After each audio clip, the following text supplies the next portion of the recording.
우리가 이제 요한일서 5장의 말씀을 우리가 살펴봅니다. 그런데 5장의 말씀은 특별히 4장 7절의 말씀과 계속해서 연결되고 있는 그런 부분들을 발견할 수가 있는 것이지요. 4장 7절의 말씀을 보게 되면 여러분 갖고 있는 책은 39페이지입니다. 사랑하는 자들아 우리가 서로 사랑하자. 사랑은 하나님께 속한 것이다 라고 이렇게 말을 하고 있는 것을 볼 수가 있는 것이지요. 여러분 사랑은 하나님의 속성입니다. 거짓은 사탄의 속성이고요. 우리가 어떤 말을 하고 사느냐에 따라서 우리는 누구에게 속했는가라고 하는 것을 알 수가 있습니다.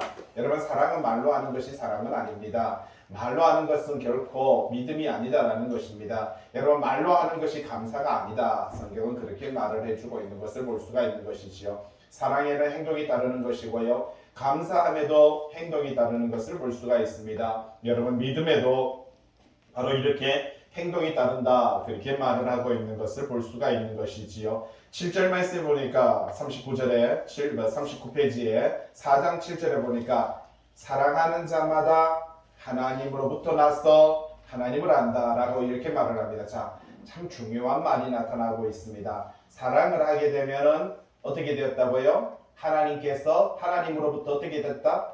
낫다라고 이렇게 말합니다. 여러분 사랑을 하면은 하나님으로부터 태어난 자다라고 그렇게 말을 하고 있는 것을 발견할 수가 있다는 사실이지요. 오늘 여러분 책 5장 1절에 보면 46페이지에 있습니다. 예수께서 그리스도이심을 믿는 자마다 하나님께로부터 난 자니. 자, 좀 전에 사랑을 하면 하나님으로부터 낫다라고 말했는데 5장에서는 뭐라고 말합니까? 믿으면 예수 그리스도를 믿으면 하나님께로부터 뭐라고요? 낫다라고 이렇게 말을 하고 있는 것을 볼 수가 있는 것이지요. 여기서 두 가지를 이야기합니다. 믿는 것과 태어남에 대한 이야기를 들려주고 있는 것을 볼 수가 있는 것이지요. 여러분 태어나는 것이 먼저입니까? 믿는 것이 먼저입니까? 우리 영어는 순서를 정할 수 있죠. 태어나는 게 먼저지요. 자, 그런데 태어나기 위해서는 하나님께서 우리가 뭔가를 했습니까? 우리가 믿어서 태어난 겁니까? 하나님께서 우리를 사랑하셔서 태어난 겁니까? 그렇죠. 그것이 문제인 것입니다. 그것을 가리켜서 우리는 뭐라고 말합니까? 은혜라고 이렇게 표현하는 것이지요. 우리가 무엇을 믿고 우리가 무엇을 사랑을 실천하고 우리가 무엇을 행함으로 통해서 그러므로 통해서 우리가 하나님의 자녀가 되는 것이 아니라 하나님께서 우리를 어떻게 하셨다고요? 이미 하나님의 자녀로 그분은 우리를 그렇게 은혜 베푸셨다 그렇게 말을 하는 것입니다. 우리는 지난주에 알고 아는 것과 믿는 것에 대한 이야기를 4장 16절을 통해서 살펴보았습니다. 여러분 아는 게 먼저입니까? 믿는 게 먼저입니까? 여러분 아는 순간에 뭐가 됩니까? 믿게 된다라고 이렇게 말합니다. 그리고 요한복음 6장 19절에 사도 요한은요 요한 1서를 적기 10년 전에 먼저 말했습니다. 우리가 믿음으로 예수 그리스도를 아노라 라고 이렇게 말을 합니다. 여러분 우리가 믿을 때 그분에 대한 알매 지식과 알매 확신이 주어진다 그렇게 말하고 있습니다. 그래서 믿음이라는 것과 아는 것, 내가 그분을 진심으로 믿고 내가 그분을 아는 것에는요 여러분 차이점이 없습니다. 우리는 가끔 착각을 합니다. 믿음 생활 20년하고 30년 했는데 내가 하나님을 몰라요 라고 말을 합니다. 여러분 이거 상당히 모순된 말입니다. 믿는 것과 아는 것은 동일한 것입니다. 내가 아니까 믿는 것이고요. 믿기 때문에 그분을 깨달아 알아간다라고 성경은 그렇게 말을 하고 있습니다. 여러분 그렇기 때문에 우리는요. 그러면 너무 많은 것을 알려고 하기 때문에 이게 문제인 것입니다. 여러분 책의 50페이지 보시기 바랍니다. 오늘 결론인데 50페이지 11절에 보시면은요. 하나님이 우리에게 영생을 주신 것. 여러분 이게 중요합니다. 우리가 알아야 되는 것은 많은 것이 아닙니다. 하나님께서 우리에게 뭘 주셨다고요? 잘 보세요. 이 단어가 참 중요합니다. 영생이라는 단어는 중요한데 영생 단어 뒤에 뭐가 있어요? 그렇죠. 주신 것. 자, 영생을 주실 것입니까? 주신 것입니까? 주신 것. 그렇죠. 이게 중요한 겁니다. 우리는 자꾸 영생은 하나님의 나라에 가서 하나님의 백성이 되어서 하나님의 나라 죽어서 영생을 얻는 것이다. 가서 주실 것이다 라고 생각을 하는데 사도 요한은 그게 아니다. 영생은 뭐라고요? 주신 그렇죠. 것이다. 주신 것이다. 여러분 그러니까 이미 영생은 어떻게 했다? 소유했다. 언제? 우리가 예수 그리스도를 믿을 때 아니지요. 하나님께서 우리를 사랑하셨어. 에베소서 2장 1절에 보니까 허물과 죄로 죽었던 너희를 어떻게 하셨다? 살리셨다. 여러분, 우리가 살아나는 게 아닙니다. 내가 믿고 사는 게 아니에요. 내가 찬양하고 기도해서 사는 게 아닙니다. 그분은 은혜 베푸셨고 그분의 구속의 은혜, 어떤 은혜였습니까? 예수 그리스도의 십자가의 그 은혜로 말미암아 우리는 생명을 얻은 거예요. 여러분, 우리가 뭘 믿고 우리가 알고 내가 뭘 실천해서 산 것이 아니에요. 그분이 우리에게 생명 주셨고 그분이 우리에게 은혜 주셨다. 그렇게 말을 합니다. 그래서 우리가 하나님께서 우리를 살리셨고 그 살리신 은혜로 말미암아 우리가 그분 안에서 생명을 얻었고 그 생명은 여기서 뭐랍니다? 영생을 주신 것, 그리고 그 은혜, 그 생명, 그 영생이 그의 아들 안에 있는 그거. 여러분, 우리가 기억하고 우리가 알아야 되는 지식은 하나님께서 우리에게 뭘 주셨다? 영생을 주셨다. 그리고 그 영생은 누구 안에 있다? 예수 그리스도 안에 있다. 요것만 알면 돼요. 땡, 끝. 예. 더 이상 많은 것을 우리가 알아야 되는 것이 아닙니다. 이것이 가장 핵심이다라고 이렇게 말합니다. 그것을 가리켜서 로마서 1장 17절에 보니까 복음에는 하나님의 의가 나타나는데 믿음으로 믿음에 이르게 한다. 자, 믿음으로 믿음에 이르게 한다라고 이렇게 말합니다. 그 앞에 믿음은 어떤 믿음입니까? 예수 그리스도에 대한 믿음이고 두 번째 믿음에 이르게 한다라고 하는 두 번째 믿음이라는 것은요, 바로 히브리어로 에무나라고 해서 이 에무나라고 하는 말은요, 신실함입니다. 그러니까 예수 그리스도를 믿음으로 말미암아 어디에 이른다? 신실함에 이른다라고 하는 사실이죠. 자, 믿음으로 말미암아 믿음에 이른다라고 하는 뜻은 예수 그리스도에 대한 신앙과 예수 그리스도에 대한 믿음. 근데 그 믿음은 하나님께서 우리에게 생명 주시고 하나님께서 우리에게 삶을 주셨고 하나님께서 우리에게 영생을 주셔서 우리가 죽었던 허물과 죄로 죽었던 우리가 살아났어. 그분을 믿고 그래서 그분을 아는 그 순간으로 말미암아 그 믿음이 그 다음에 뭐라고요? 믿음에 이르게 한다. 어디에 이르게 한다? 신실함에 이르게 한다. 정의롭게 살게 한다. 진실되게 살게 한다. 그게 바로 믿음으로 믿음에 이른다. 이렇게 말을 하는 것입니다. 그래서 그 다음에 로마서 1장 17절에 오직 뭐라고요? 의인은 무엇으로 말미암아? 그렇죠. 그러면 그 믿음은 어떤 믿음이에요? 예수 그리스도를 믿는 믿음입니까? 내가 살아가는 신실함입니까? 그렇죠. 두 번째 것이지요. 그래서 예수 그리스도를 믿음으로 말미암아 우리는 신실한 삶을 살아가야 되는데 이제부터 오직 의인, 하나님께서 우리를 의롭다 하신 의인은 어떻게 살아가야 된다? 신실하게 살아. 이게 바로 뭐라고 로마서 1장 17절 믿음에 이르게 하나니 오직 의인은 믿음으로 말미암아. 이 세 번 다 믿음이란 단어를 쓰고 있으니까 이게 뭐 어떻게 살아야 되지? 그러면은 예수 그리스도를 믿는 믿음으로 살아. 또 교회 와서 또 믿음으로 살아. 예수님 믿습니다. 믿음에는 뭐가 따른다고요? 그렇죠. 행함이 따른다라는 겁니다. 행함이 없는 믿음은 어떤 믿음이다? 그렇죠. 죽은 믿음이다. 근데 우리는 착각합니다. 로마서를 보면서 신약에 이런 좋은 말씀이 있었구나. 신약에만 있는 줄 아십니까? 성경책에 있으면은 하박국서 2장 4절 보세요.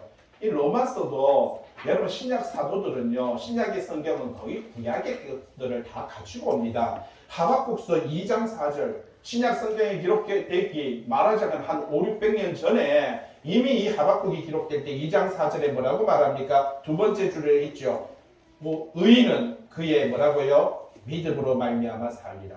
아니 이미 예수님께서 오시기 전에 4, 500년 전에 이미 구약 성경에서 하박국이라는 선지자는 뭐라고 말했습니까? 오직 의인, 좀 전에 말했죠. 하나님께서 의롭다 하시는, 칭의하시는 그 의인은 그의 뭐라고요? 믿음. 여기서 믿음이 뭡니까? 이것도 에무나라고 되어 있습니다. 신실함인 것입니다. 오직 의인은 하나님께서 의롭다 하신 자는 뭐라고 말합니까? 신실함으로, 진실함으로, 정의롭게, 그러니까 의롭게 살아가는 것이다. 이게 꼭 로마서 1장 17절에만 있는 게 아니에요. 그래서 로마서는 믿음의 장이다. 뭐 그렇게 말을 하는데 하박국서에도 똑같은 이야기가 동일하게 계시록 19장에도 있습니다.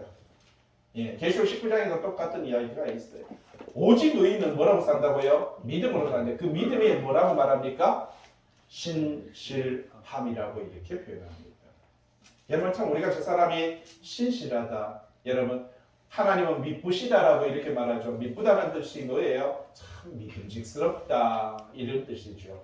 여러분 신실하다. 우리가 누군가를 바라보면서 저 사람은 참 신실해. 어떤 뜻입니까? 정말 믿음직하고요. 변함없고 흔들림이 없는 것을 가리켜서 뭐라고 말합니까? 신실하다. 그렇게 표현하고 있는 것을 볼 수가 있는 것이죠. 맞습니다. 하나님 앞에 영생함을 얻고 하나님 안에서 믿음에서 믿음 안에 들어온 자들은 어떻게 살아야 된다? 신실하게 살아야 된다. 이것이 성경이 우리에게 하고자 하는 말씀인 것입니다. 39페이지에 보니까 뭐라고 말합니까? 사랑하는 자마다 하나님으로부터 났어 하나님을 알고 그렇게 말을 하고 있는 것을 볼 수가 있는 것이지요. 자, 그러면 우리는 하나님으로부터 난 자들, 예? 하나님으로부터 태어난 자들, 그들은 어떻게 한다고요? 사랑하게 됩니다. 이게 신실함이다라고 이렇게 표현하고 있는 것을 볼 수가 있는 것이지요. 여러분 이런 말씀이 새로운 말씀들은 아닙니다. 그래서 7절 바로 39페이지에 있는 4장 7절에 사랑하는 자들아 우리가 어떻게 하자고요? 그렇죠. 서로 사랑하자라고 말하는 것은 우리가 하나님의 사랑과 하나님의 은혜와 하나님의 영생과 하나님의 생명을 부여받았기 때문에 이미 그것이 먼저인 것이지요. 이것이 먼저인 사람은 자연스럽게 내 주변의 사람을 어떻게 한다고요? 사랑하게 된다. 그리고요 신실하게 믿음으로 살아간다는 뜻을 뭐라고요? 신실함이다라고 하는 것입니다. 의롭고 정의롭고 진실되게 살아가는 것을 가리켜서 믿음의 삶. 그래서 행함이 없는 믿음은요 죽은 믿음인 것입니다. 근데 오늘날 우리가 자꾸만 사랑에 대해서 하나님 사랑합니다. 고백만 하면 된다라고 생각하고 하나님 감사합니다. 감사 말만 하면 된다고 생각을 하고 하나님 어떻게 보면 믿습니다. 말로만 하는데 여러분 믿음도 행동이 감사도 행함이 여러분 사랑도 행함이 있을 때 우리는 그것을 가리켜서 뭐라고 말을 한다고요? 사랑이다. 그렇게 이야기하고 있는 것을 발견할 수가 있다는 사실입니다. 그래서 이 말씀에 이어져서 5장이 출발되는 것입니다. 예수께서 그리스도이심을 뭐하는 자? 그렇죠. 믿는 자마다. 그렇습니다. 이제 예수께서 그리스도이심을 믿는 자라고 이렇게 말을 하고 있는 것을 볼 수가 있다는 사실이죠. 여러분 이 사도 요한은 어떻게 보면 우리에게 의를 행하는 자, 그죠? 그 다음에 형제를 사랑하는 자, 또 거기에 이어서 예수 그리스도를 믿는 자, 이 세 가지를 동시에 이야기하고 있는 것을 볼 수가 있습니다. 여러분 예수 그리스도를 믿는 것과 내가 신실하게 정의롭게 의를 행하면서 살아가는 것과 그리고요 내 형제를 사랑하는 것은 별개의 문제가 아닙니다. 이거는 한 가지 사건인 것입니다. 예수 그리스도를 믿는 것, 내가 신실하게 살아가는 것, 내가 형제를 사랑하는 것, 여러분 이것은 모두가 뭐라고 말합니까? 이 세 가지는 세 가지가 아니고 몇 가지다? 한 가지다. 그렇게 말을 하고 있는 것을 볼 수가 있죠. 오늘 성경은 우리에게 그런 이야기를 48페이지 보세요. 7절에 증언하신 이가 몇이라고요? 셋인데 8절에 뭐라고 해요? 성령과 물과 피라 이 셋은 합하여 뭐라고요? 하나다 이렇게 말하죠. 여러분 잘 보세요. 성부 하나님과 성자 하나님과 성령 하나님은 뭐라고 말합니까? 이 삼위가 일체다라고 이렇게 말을 하고 있는데 오늘 사도 요한은 그 똑같은 이야기를 하고 있습니다. 우리가 의롭게 그러니까 신실하게 살아가는 것과 내가 형제를 사랑하는 것과 하나님을 믿는 것이 뭐라고요? 하나다 이렇게 말을 하고 있습니다. 여러분 하나님을 믿는 것은 따로 해야 되고 형제를 사랑하는 건 따로 해야 되고 내가 인간관계 속에서 신실하게 살아가는 건 따로 해야 되고 여러분 이것이 별개의 문제로 여긴다라면 상당히 문제가 있습니다. 그래서 우리는 자꾸만 이것을 분해하다 보니까 교회에 와서는 믿음이 있는 것 같고 교회에 와서는 신실한 것 같고 기도할 때는 나름대로 성령이 충만한 것 같은데 삶은 보면은 개떡 같을 때가 많다라는 것이죠.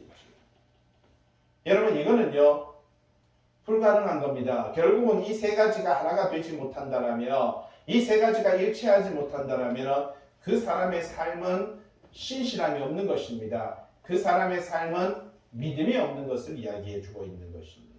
그러니까 여기서 잘 보세요. 내가 신실하게 살아가는 것과 형제를 사랑하는 것과 믿음 생활하는 것이, 예수 그리스도를 믿는 것이 뭐라고요? 하나가, 그렇게 우리에게 말을 해주고 있는 것을 볼 수가 있다는 사실이지요. 그래서 예수 그리스도께서 그리스도의 힘을 믿고 그 다음에 의를 신실하게 살아가고 형제를 사랑하는 자는 하나님께로부터 난 자다라고 그렇게 말을 하고 있는 것을 볼 수가 있다는 사실입니다. 2절입니다. 우리가 하나님을 사랑하고 그의 계명들을 지킬 때, 맞습니다. 하나님을 사랑하게 되면 어떻게 된다고요? 그 계명이 뭡니까? 말씀이지요. 그것을 뭐 하게 된다? 지킬 때. 이게 신실함인 것입니다. 이것이 믿음의 삶인 것이지요. 그렇게 할 때 우리가 하나님의 자녀를 사랑하는 줄을 아느니라. 여러분, 말씀을 지키는 것이 뭐라고 말합니까? 사랑하는 것이다. 하나님의 자녀가 누구예요? 우리 형제가 바로 하나님의 자녀인 것입니다. 여러분, 왜 우리가 형제를 사랑해야 되냐? 그 안에 누가 계십니까? 오늘 찬양에도 말했죠. 너희 마음이 하나님의 성전 되어, 우리가 찬양을 그렇게 부르었습니다. 우리 마음이 하나님의 성전. 그러니까 우리 한 사람 한 사람 안에 누가 있어요? 하나님의 성령이 계시는 겁니다. 그래서 우리는 사람을 보는 것이 아니라 사람을 볼 때 뭘 보듯이 해야 된다고요? 하나님의 성전 보듯이 해야 된다는 거죠. 가끔 보면 어떤 교회나 어떤 목회자들은 보면 강대상에, 이 강대상에 있는 강대상이라고 교회 안에 있는 물건들을 가리켜서 뭐라고 말합니까? 그렇죠. 성물, 거룩한 물건이다 이렇게 말을 해서 이게 너무 지나치다 보니까 아이들이 강대상에 들어오면 어디 그 거룩한 곳에 어디 네가 거기 들어와 거기 가면 제사장이 들어가고 그러면서 야단치는 그런 분들도 있는데 상당히 모순됩니다. 이번에 어제 이제 우리 장재일 목사님 강의를 이제 마쳤습니다. 장재일 목사님이 마치는 과정에서 마지막으로 해주시는 말씀에 저도 충격을 좀 받았습니다. 우리가 여러분도 잘 알고 저도 그렇게 설교했었어요. 우리가 알고 있듯이 여러분 대제사장들이 성소에 들어가잖아요. 성소에 들어가고 지성소를 들어가잖아요. 지성소에 들어가서 말하자면 많은 사람들의 대속의 피를 그 지성소에서 뿌리게 되는데, 자, 저도 그렇게 설교했어요. 그러면서 그렇게 물어요. 목회자들한테 그 장목사님이, 여러분들 제사장이 지성소에 들어갈 때 우리가 이때까지 설교하고 설교 듣기를 그런 거 있잖아요. 방울이 달린 딸랑딸랑딸랑 그러면 옷을 입고 그리고 허리에 뭘 묶는다? 줄을 묶고 그 성소에 들어간다. 지성소에 들어간다. 이렇게 말을 하잖아요. 그럼 왜? 저도 그렇게 설교했는데 왜? 만약에 대제사장이 죄가 있으면 하나님 앞에 서서 어떻게 된다고요? 그죠? 깨끗 죽어요. 죽으니까 방울소리가 나요? 안 나요? 안 나요. 그러니까 바깥에 사람이 어떻게 해야 된다고요? 그래서 줄을 질질 치고 당겨가지고 하하 죽었구나. 장목사님이 이런 말도 안 되는 짓거리를 어떻게 설교를 하냐고. 저도 가만 들어보니까 그렇지. 여러분 하나님 앞에 서는 자가 죄가 있으면 하나님 앞에 설 수 있어요? 없어요? 그러니까 하나님 앞에 서는 자는 이미 의롭고 정결한 자예요. 그러면 그 사람은 죽을 수 있어요? 안 죽어요? 여러분 하나님 앞에 서서 죽을 수 있다면 우리 천국 가서 다 죽어야 돼요. 이미 벌써 우리 이해됩니까? 저도 이 뻥 치는 거예요. 저도 그 설교를 여러분 지금 여러분들은 누구 앞에 있어요? 여러분 죽어야 돼요. 죄인들인데 죽어야 돼요.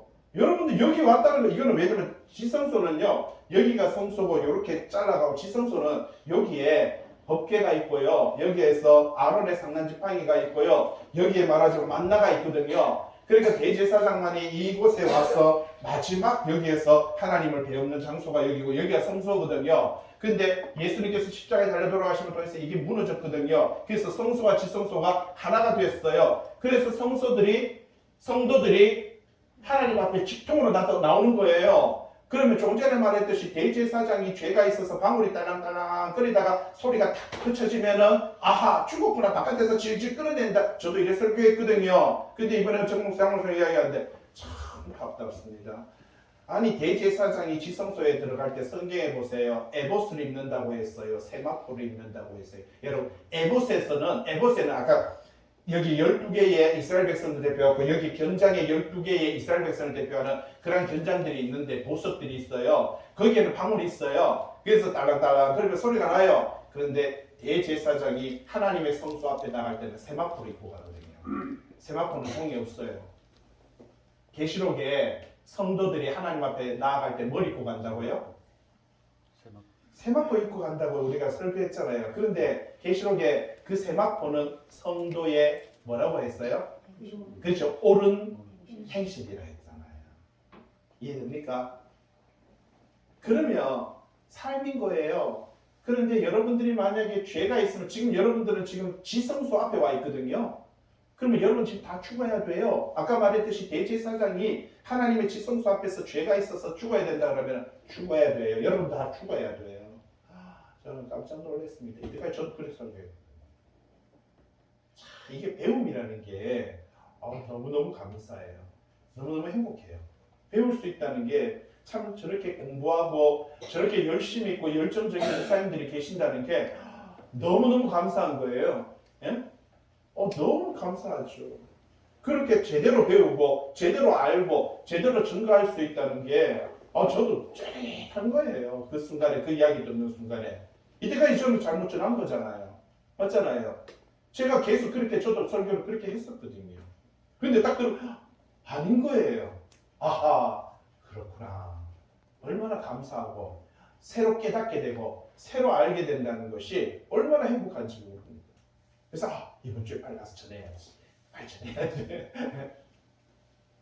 하나님 앞에 왔다는 것은 여러분들이 의롭다는 뜻입니다. 하나님께서 칭의 의롭다면 어떻게 해준다고요? 그렇게 칭해 주신다는 거예요. 그래서 여러분들이 여기서 찬양 부를 수 있고 여기서 예배 드릴 수 있는 거예요. 여러분 지금 여기는 휘장이 없어졌어요. 지성소 말하자면 하나님 앞에 여러분 다이렉트로 써 있어요. 죄 있는 자가 어디 하나님 앞에 설 수 있습니까? 다 죽어야 돼요. 그런데 우리는 다 살아나 있어요. 이것을 하나님께서 우리를 어떻게 하셨다? 아들 삼아 주셨고 여러분 우리를 살려주셨고 우리에게 뭐라고요? 생명 주셨고 여러분 이게 우리에게 은혜 주신 겁니다. 그렇게 은혜 받은 우리는 네 형제를 사랑하는 것이 뭐하다고요? 당연하다. 이 46페이지 2절에 우리가 하나님을 뭐하고? 사랑하고 그의 계명을 지킬 때 우리가 하나님의 자녀를 사랑하는 줄 아는 맞습니다. 그렇게 생명 얻었고 우리가 영생함을 가진 자로서 우리는요 형제를 사랑하는 것이 너무나도 마땅하다라고 이렇게 말을 하고 있습니다. 3절에 보세요. 하나님을 사랑하는 것은 뭐라고요? 이것이다. 여러분 하나님을 사랑하는 것은 뭐다? 이거다. 그러면서 결론을 내려놨어요. 하나님 사랑 이거야. 그러니까 뭐예요? 답은 이거야. 뭐라고 되어 있습니까? 뒤에 있죠. 읽어볼까요? 시작. 우리가 그의 계명을 지키는 것이다. 하나님을 사랑하는 게 뭔지 아니? 뭔데요? 답은 있잖아. 어디에요? 바로 있네. 뭐라고요? 우리가 그 계명을 지키는 것이다. 하나님의 말씀이 너무 무거워요. 하나님의 말씀이 너무 힘들어요. 율법은 너무 어려워요. 그러니까 그의 계명들은 뭐라고요? 무거운 것이 아니다. 그래요? 무거운 건 아닌데 뭐예요? 그러니까 아까 말했죠. 몇 페이지? 50페이지 있죠? 11절에 있습니다. 하나님 우리에게 영생을 주신 것과 여러분 하나님께서 우리에게 뭘 줬다고요? 영생, 영원한 생명, 영생을 주신 것과 그 영생이 그 생명이 누구 안에 있다? 그렇죠. 예수 그리스도 안에 있다는 것을 뭐 하는 거다? 그렇죠. 그것을 믿는 것이 그게 뭐라고요? 이게 구원입니다, 여러분. 우리가 예수 믿는 것이 성경 전체 창세기부터 요한계시록까지 다 아는 것이 아니라 영생이 누구 안에 있다? 예수 그리스도 안에 있다는 것을 뭐 하는 것이다? 믿는 것이다. 여러분 이렇게 우리가 그것만 아는 사람은 형제를 뭐 하게 된다? 사랑하게 된다. 그렇게 형제를 사랑하는 것이 곧 누구를 사랑하는 것이다? 그렇죠. 4절에 있습니다. 하나님께로부터 난 자마다 여러분 하나님께로부터 난 자마다 세상을 어떻게 한다고요? 여러분 이긴다. 계시록 2장과 3장에 보면은 7교회에 대한 이야기하면서 그 가운데서 이긴 자에 대한 이야기, 일곱 번의 이긴 자에 대한 이야기가 나타나는 것을 볼 수가 있다는 사실이죠. 근데 여기서 똑같이 말하고 있습니다. 하나님께로부터 난 자. 여러분, 하나님께로부터 난 자는 누굽니까? 형제를 사랑하는 자. 여러분, 형제를 사랑하고 신실하게 살아가는 거, 이렇게 살아가는 자는 세상을 뭐 한다고요? 여러분, 이깁니다. 우리는 성경은 끊임없이 네 가난한 자를 돌봐라라고 이렇게 말하는데, 장자일 목사님이 또 그런 이야기 하셨어요. 우리는 가난하다는 뜻은 돈이 없다는 뜻으로 생각하는데, 성경에는 그것이 아니다는 것이죠. 여러분, 가난의 기준은 돈 없는 것도 맞습니다. 그러나 성경에서 말하는 가난의 기준은요, 정상에서 없는 것을, 그러니까 정상에서 조금이라도 낮춰진 것을 가리켜서 가난하다. 그러니까 하나님께서 남자와 여자를 창조하시고 남자와 여자가 결혼했어요. 결혼해가지고 가정을 이루라, 한 몸이 되라 했죠. 그런데 결혼을 못했어요. 그 사람은 뭐라고요? 그렇죠, 가난한 거예요. 여자는 결혼을 했으면 아이를 낳아야 되죠. 근데 아이를 못 낳았어요. 그것을 가리켜서 뭐라고 말합니까? 가난한 거라고 이렇게 말합니다. 내가 건강하게 살아가는 게 정상이에요. 근데 건강하지 못해요. 그게 뭐예요? 그렇죠, 가난하다라는 사실이죠. 우리가 갖고 있는 가난의 개념과 성경이 이야기하는 가난이, 그래서 너희는 가난한 자를 돌아보라 라고 말하는 것에 그 가난의 개념이, 그죠? 두 사람이 결혼을 해서 잘 살았어요. 근데 남편이 먼저 죽었어요. 그럼 과부가 됐어요. 뭐예요? 그렇죠, 가난한 거예요. 이것도 저도 이번에 강의에서, 장목사님의 강의에서 저도 배웠어요. 우리는 성경에 가난한 자, 그러면 돈 없는 자, 그냥 가난한 자, 그렇게 생각하는데, 성경에서 말하는 가난한 자, 내 이웃을 돌보라, 내 가난한 자를 돌아보라라고 했을 때, 그 가난한 자의 개념은 우리가 생각하는 그 가난의 개념과 너무나도 판이하게 다른 것을 볼 수가 있었어요.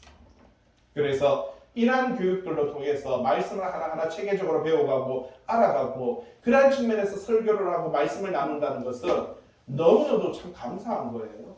그래서 하나님께로부터 난 자마다 세상을 뭐 한다고요? 이긴다. 이게 정상적인 사람은 세상을 이길 수가 있습니다.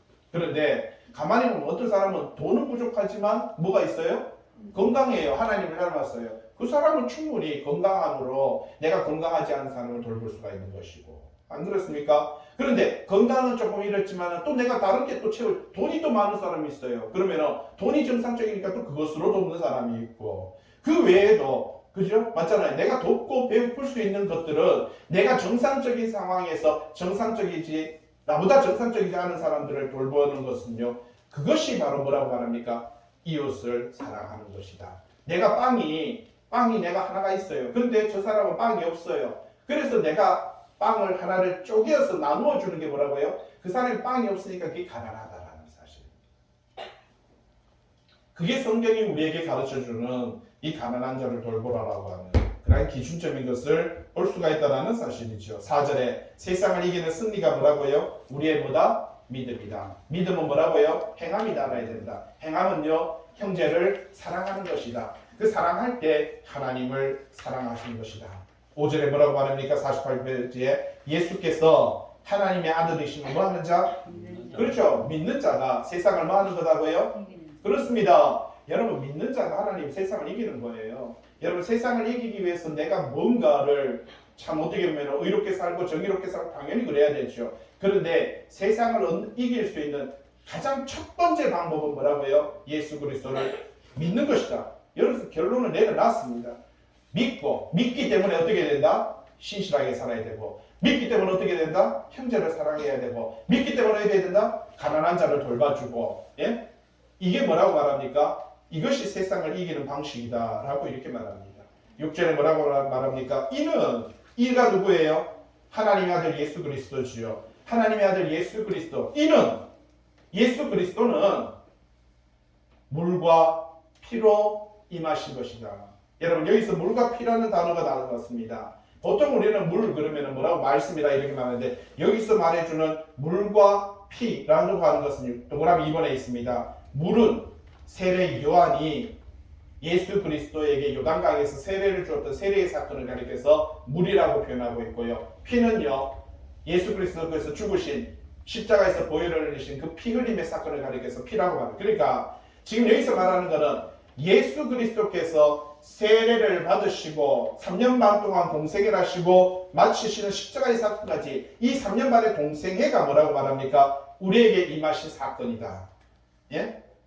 예수님께서 태어나서 죽을 때까지 35년이라고 하는 세월이 아니라 예수님께서 물로서 사도 세례 요한에게 물로서 세례를 받으시고 십자가에서 달려 돌아가시는까지 이 3년 반의 공생애가, 이 공생애가 뭐라고 말합니까? 이 예수 그리스도의 사역이었노라, 그렇게 말을 하고 있습니다. 물로만 아니라, 세례받은 사건만 아니라 물과 피로써 예수 그리스도 세례를 받으시고 죽으시는 그 사건까지 그분은 우리에게 말씀으로 임하셨고, 그것을 증언하시는 분이 누구다고요?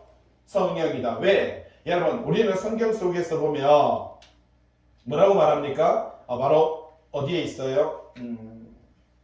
요한복음에 보면 예수님께서 세례 요한에게 세례를 받을 때 세례 요한이 고백했던 것이 있습니다. 보라, 하나님의 어린 양이라. 그런데 거기에서 보면 세례 요한도 어떤 이야기를 하고 있습니까? 49페이지에 있습니다. 여러분, 49페이지 9절에 보면 밑에 동그라미 3번에 두 번째 관주에 있죠. 요한복음 1장 33절. 사도 세례 요한이 뭐라고 말합니까? 나도 그를 알지 못하였으나 나를 보냈어. 물로 세례를 베풀라 하신 그가 나에게 말씀하시기를 성령이 내려서 누구 위에든지 머무는 것을 보거든 그가 곧 성령으로 세례를 베푸는 이인 줄 알라 하셨기에 내가 뭘 봤어요? 성령님께서 한 사람 위에 임하는 것을 본 거예요. 자, 그래서 성령께서 누군가에게 임하시는 걸 보고 그가 누구다고요? 하나님의 아들이심을 내가 어떻게 했다고요? 증언하노라, 이렇게 말을 하고 있습니다. 그래서 자, 여기서 아주 중요한 단어가 나타나죠. 물로써 세례 요한에게 세례를 받는 그 시점이 성령이 예수님께서 인지하시는 또 그 사건이었던 것이고, 말씀을 전하시고 또한 마지막에 예수님께서 십자가에 돌아가시는 그 순간까지 성령님은 함께 하셨던 것이고, 그리고 마지막 십자가에 죽으시는 그 순간까지 성령님께서 뭐라고 말합니까? 증거하셨다. 그래서 6장 마지막에 6절 한번 보세요. 48페이지에 6절. 성령은 뭐라고요? 그렇죠. 성령이 뭐라고 말합니까? 진리다. 여러분, 진리가 뭡니까? 예수님께서 어떤 말씀하셨어요? 마지막에 48페이지에 7절 바로 위에 요한복음 14장 6절. 예수께서 내가 곧 길이요 진리요 생명이다 라고 말해요. 성령님께서 뭐라고 말합니까? 진리다, 이렇게 말을 하고 있습니다. 여러분, 진리의 말씀이라고 요한복음에는 말하고요, 성령에 대한 이야기를 진리의 말씀, 진리는 곧 예수 그리스도, 예수 그리스도는 또한 성령, 성령님은 곧 말씀. 여러분, 진리와 성령님과 예수님이 말씀이 동일한 이야기인 것을 우리는 볼 수가 있다라고 하는 사실이지요.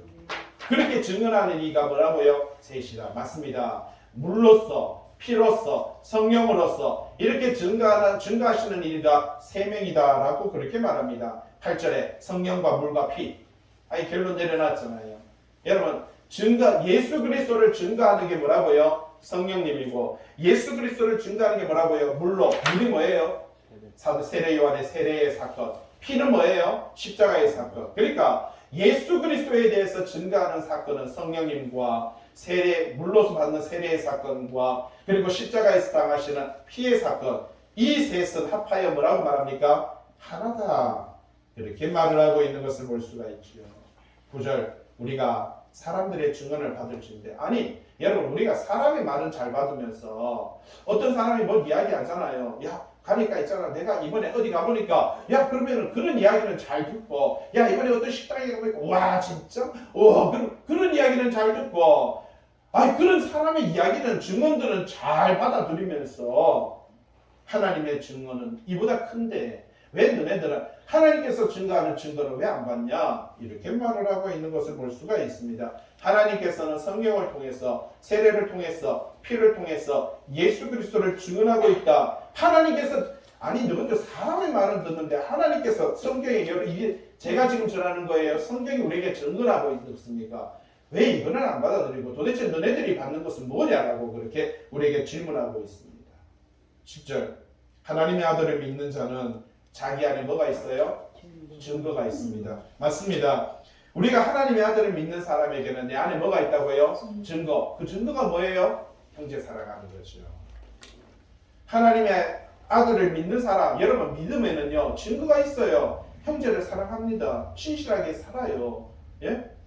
신실하게 살고 형제를 사랑하고 이게 바로 증거입니다.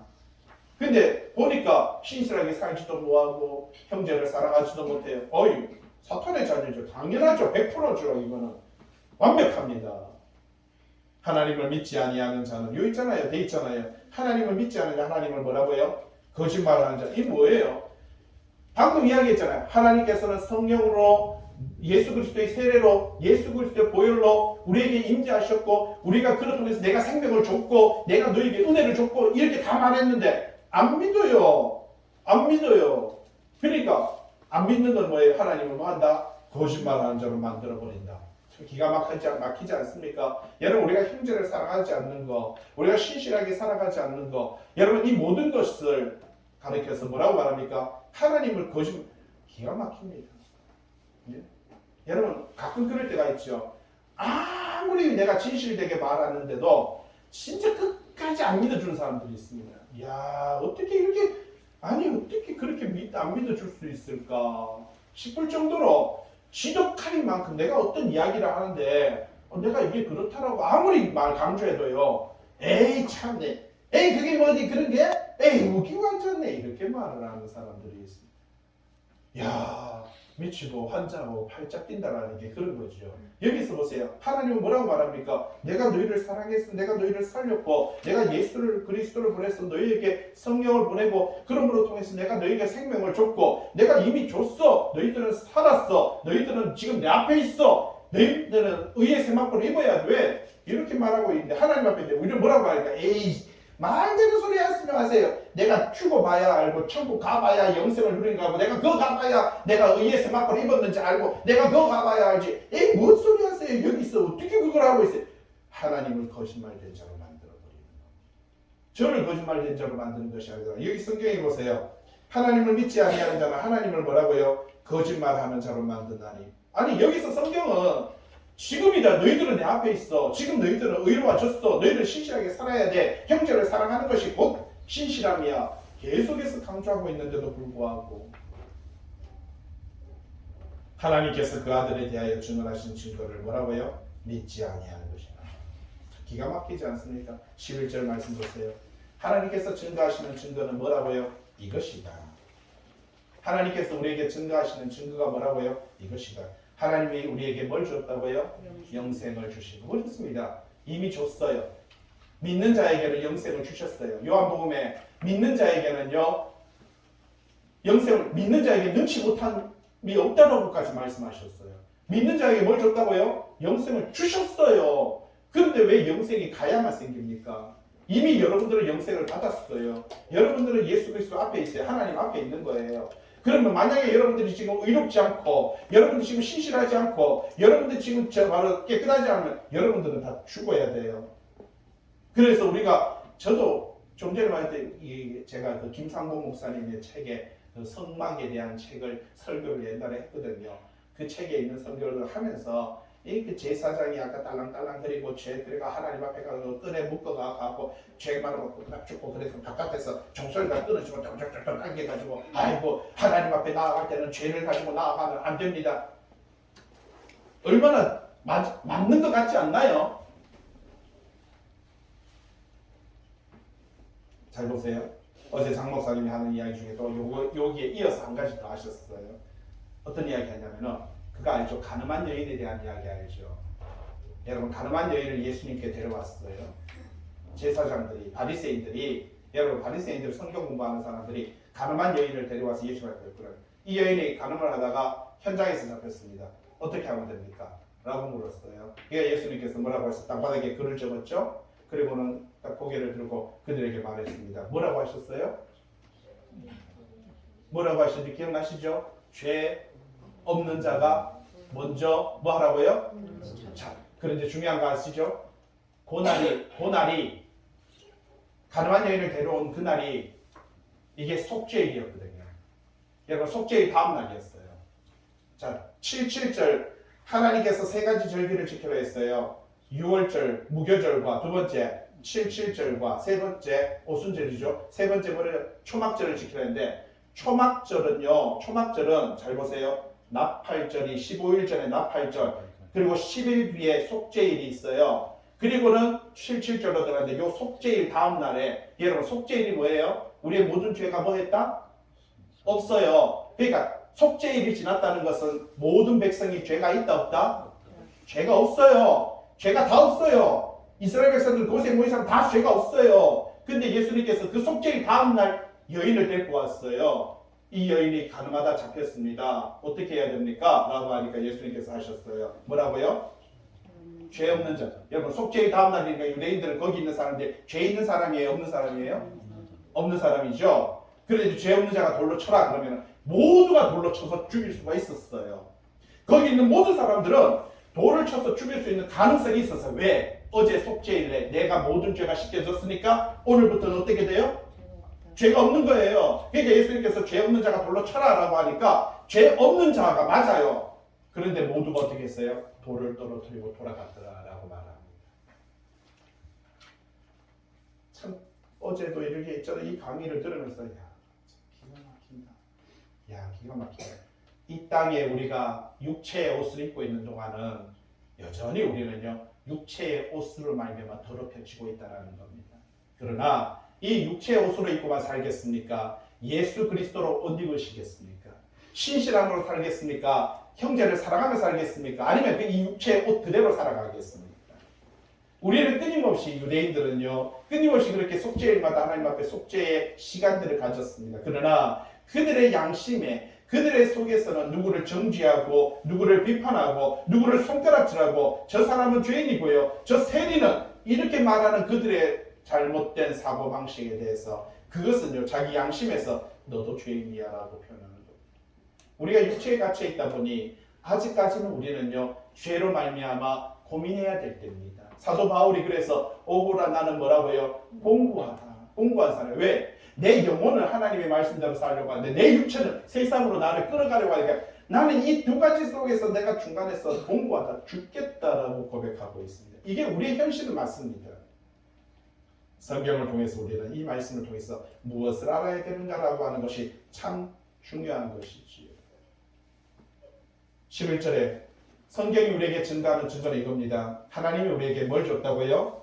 여러분 영생을 주셨습니다. 우리는 아직도 공고한 사람입니다. 우리는 아직도 연약한 사람입니다. 아직도 부족하다 보니까 인간의 이 육체적인 생각과 이 육체적인 욕망과 이 육체적인 사고방식 속에서 내가 사랑하고 살아야 되는데 사랑보다는요 미워할 때가 더 많고 여러분 내가 신실하게 살아야 되는데 신실함보다는요 거짓되게 살 때가 더 많은 겁니다.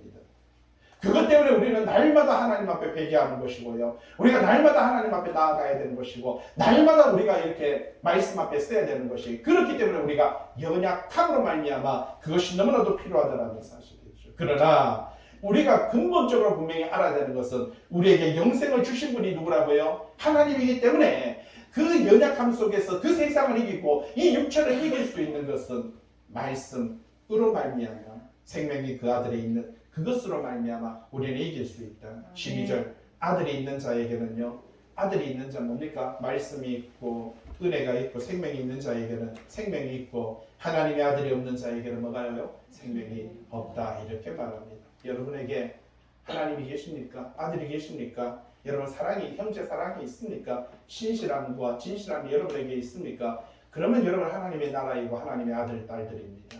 그러나 그것이 없다면 여러분 우리에게 생명이 없습니다. 그래서 오늘도 우리의 연약함을 날마다 말씀으로 쳐서 복종시키고 그 안에서 오늘도 연약하지만 싸워 이겨서 이기는 자로 살아가기 위해서 노력하는 저와 여러분들 하나님 앞에 온전히 서는 백성 되시길 주님의 이름으로 부탁을 드립니다. 기도합니다.